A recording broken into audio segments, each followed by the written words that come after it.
everyone, and welcome to another episode of Crafty Beer Reviews. Today I will be reviewing the latest release from Bell's. This right here is Mars, the Bringer of War. Now this is the first out of a future 7 installments in the Planet series. This is based off of The Planets, which is a composition by Gustav Holst from 1918. So I thought that was really cool that Bell's took inspiration from that and is turning this into their next project. This is what they're doing after the Batch Beers, which was the project they did for quite a few years. This is the next one, so I am really looking forward to reviewing this one for you guys. I was very excited to hear about them doing this. It just seems like a really unique idea. And this is a very, very fresh bottle. This was bottled on the 31st of July.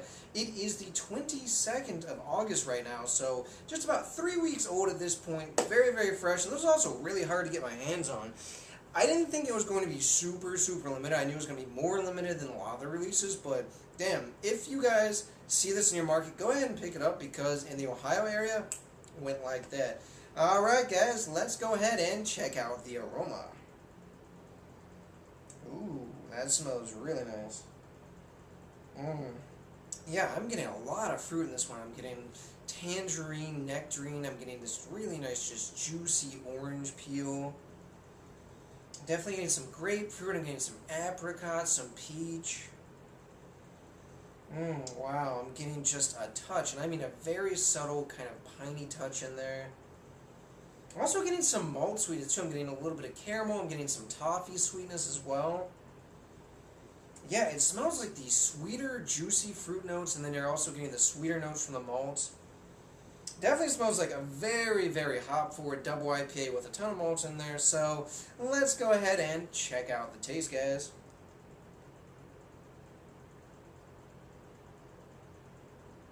Oh, wow.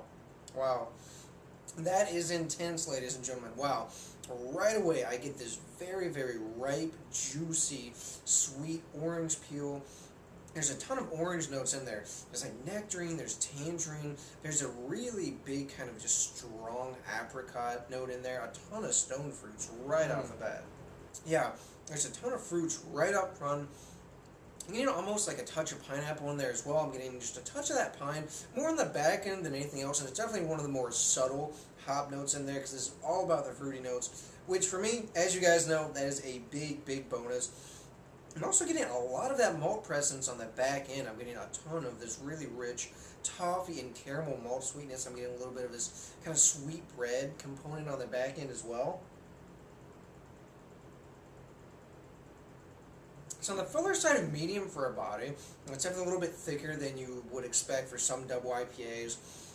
It's got a nice bitterness level, but it's not over the top. It's just enough to really kind of balance everything out because these fruity notes are definitely on the sweeter side. The malt notes are very sweet. Then there's just enough bitterness.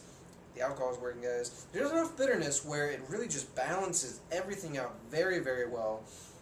For being over 10%, this is actually pretty easy to drink. I didn't smell any alcohol. I can't taste any alcohol. I definitely get a little bit of kind of warmth as it goes down through the chest. You can definitely feel it, but you know, again, for over 10%, that's not a huge deal. I mean, you gotta expect something.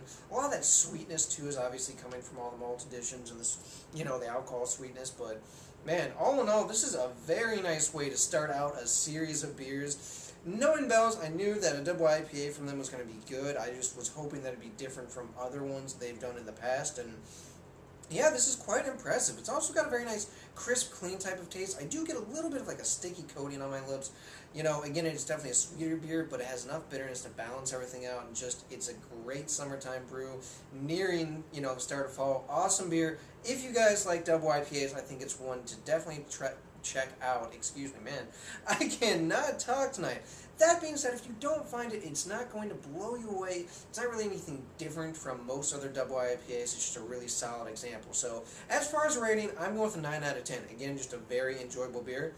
And I'm looking forward to seeing the rest from this series. Alright, guys, so as far as the musical recommendation, I am going to go with the expected. And I actually want you to check out the Mars Movement from Gustav Holst, a part of the Planet series.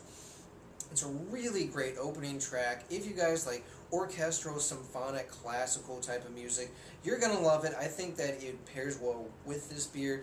In general, the entire composition is awesome, so if you have the time, I think it runs about like 50-ish minutes, go check it out. Alright guys, that does for this beer review. Please remember to rate, comment, and subscribe. And remember, I hope whatever you're doing involves good craft beer. See ya.